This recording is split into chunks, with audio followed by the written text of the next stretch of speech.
नमस्कार दोस्तों।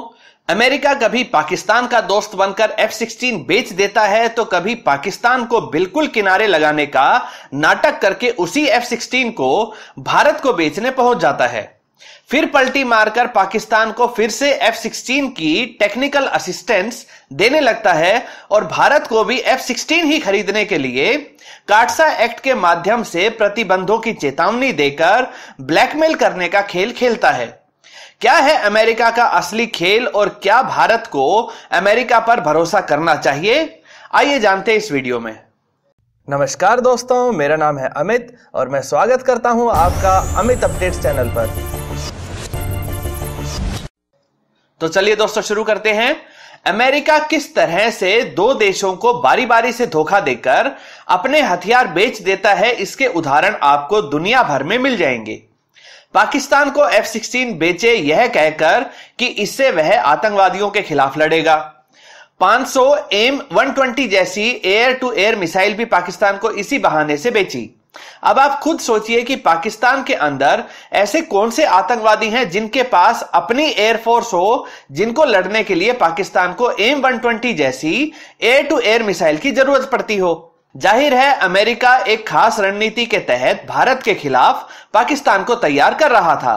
अमेरिका का मकसद था पाकिस्तान व अफगानिस्तान में परमानेंट मिलिट्री के बेस स्थापित करना, ताकि चाइना के बिल्कुल नजदीक तक अपनी मिलिट्री की पहुंच को बनाया जा सके। लेकिन जब इसका कोई खास फायदा नहीं होता दिखा तो अमेरिका पाला बदलकर भारत का अच्छा दोस्त बनने का नाटक करने लग गया। इससे अमेरिका को डिफेंस सेक्टर के बड़े बड़े कॉन्ट्रैक्ट भी मिलने लग गए, जिसमें चिनूक व अपाची हेलीकॉप्टर, सबमरीन को खोजने वाला P-8I एयरक्राफ्ट व C-17 ग्लोब मास्टर जैसे एयरक्राफ्ट भी शामिल हैं। लेकिन अमेरिका को तो MMRCA डील में एक बहुत बड़ा कॉन्ट्रैक्ट चाहिए, जिसमें वो 114 फाइटर जेट को भारत को बेचना चाहता है, और वह भी महंगी दर पर और अपनी ही शर्तों पर। इसके लिए अमेरिका ने पाकिस्तान को पीछे छोड़ने का नाटक किया, पाकिस्तान को किसी भी मिलिट्री एड या मिलिट्री सपोर्ट देने से इनकार कर दिया। ऐसा साफ प्रतीत होता है कि अमेरिका ने सोची समझी रणनीति के तहत यह खेल खेला। पहले तो इसी वर्ष के प्रारंभ में पाकिस्तान को मिलने वाली आर्थिक सहायता को रोका। एक निश्चित रकम पाकिस्तान को आतंकवाद के खिलाफ लड़ाई में अमेरिका का साथ देने के लिए दी जाती थी। इसी रकम से पाकिस्तान भारत के खिलाफ इस्तेमाल करने के लिए F-16, इसके spare parts, AIM-120 air to air missiles, tank, तोप आदि खरीदता था। अमेरिका ने यह कहते हुए पाकिस्तान की आर्थिक मदद वाली रकम रोक दी कि वह आतंकवाद को खत्म करने का सिर्फ झूठा नाटक करता आया है। अब जरा यह आर्थिक सहायता वाला पैकेज रोकने की टाइमिंग पर ध्यान दें। यह रकम पाकिस्तान को तब भी मिलती रही थी जब पाकिस्तान के अंदर से ही ओसामा को ढूंढ निकाला गया था। लेकिन कुछ महीने पहले यह रकम रोक दी गई ताकि पाकिस्तान F-16 के स्पेयर पार्ट्स को ना खरीद सके। ऐसा करके अमेरिका भारत का भरोसा जीतना चाहता था। फिर वही F-16 को भारत को ऑफर कर दिया।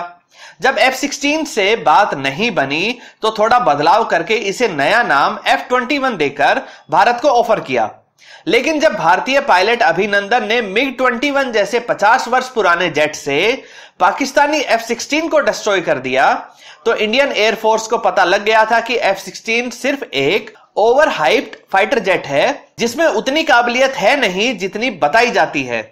और जब अमेरिका को पता लग गया कि भारत किसी भी हालत में F-16 को या कहें F-21 को नहीं खरीदेगा, तो अमेरिका ने अपना असली रंग दिखाते हुए दोबारा पाकिस्तान को F-16 की स्पेयर सप्लाई और टेक्निकल सपोर्ट शुरू कर दी। यानी कि आतंकवाद के खिलाफ लड़ने और ना लड़ने का जो सारा खेल पाकिस्तान के माध्यम से खेला जा रहा था, असलियत में उसके पीछे का मकसद सिर्फ अपने हथियारों को बेचना था। अमेरिका अपनी बात मनवाने के लिए किस कदर हावी हो जाता है, किस तरह से ब्लैकमेलिंग करने से भी बाज नहीं आता है, इसकी बानगी 2 दिन पहले देखने को मिली, जब अमेरिका की तरफ से संदेश आया कि रशिया से S-400 खरीदने पर अमेरिका बहुत नाराज है। भारत के ऊपर काटसा एक्ट के तहत कड़े आर्थिक प्रतिबंध लगाए जाएंगे। अगर भारत इन प्रतिबंधों से बचना चाहता है तो MMRCA डील में जो 114 फाइटर जेट खरीदे जाएंगे, उनमें सिर्फ और सिर्फ अमेरिकी फाइटर जेट्स को ही चुने। लेकिन अमेरिका यह भूल गया कि यह आज का भारत है, यह भारत किसी के आगे नहीं झुकता है। भारत का इंटरनल मार्केट ही इतना बड़ा है कि उस पर किसी आर्थिक प्रतिबंध का कोई असर नहीं होने वाला है। अमेरिका ईरान, इराक, वेनेजुएला जैसे कच्चे तेल के एक्सपोर्ट करने वाले देशों को तो सैंक्शंस के माध्यम से दबा सकता है, लेकिन भारत को नहीं। अब आप सोच सकते हैं कि जब भारत जैसे बड़े देश पर इतना दबाव डाला जा रहा है तो अमेरिका छोटे देशों को कैसे तंग करता होगा। कैसे कैसे बहाने बनाकर इराक को बर्बाद कर दिया, ईरान को अपने ही देश का कच्चा तेल बेचने से रोक रहा है, भारत और चाइना को ईरान से संबंध तोड़कर कहीं और से महंगी दर पर कच्चे तेल को खरीदने के लिए मजबूर किया जा रहा है। ऐसे ही ढेरों उदाहरण आपको मिल जाएंगे जहां अमेरिका ने दूसरे देशों को दबाने के लिए हर गलत तरीके को भी अपनाने से कोई परहेज नहीं किया। दोस्तों, अमेरिका द्वारा भारत और पाकिस्तान दोनों को ही बारी बारी से इस्तेमाल करने की नीति को देखते हुए आपकी इस बारे में क्या राय है कि क्या भारत को MMRCA डील में अमेरिका के किसी भी फाइटर जेट को चुनना चाहिए या नहीं? अपनी राय कमेंट सेक्शन में जरूर बताइए। दोस्तों, उम्मीद करता हूं वीडियो आपको पसंद आई होगी। अगर यह वीडियो आपको अच्छी लगे तो इसे लाइक करिए, दोस्तों के साथ शेयर करिए और चैनल को सब्सक्राइब करना ना भूलें। नमस्कार।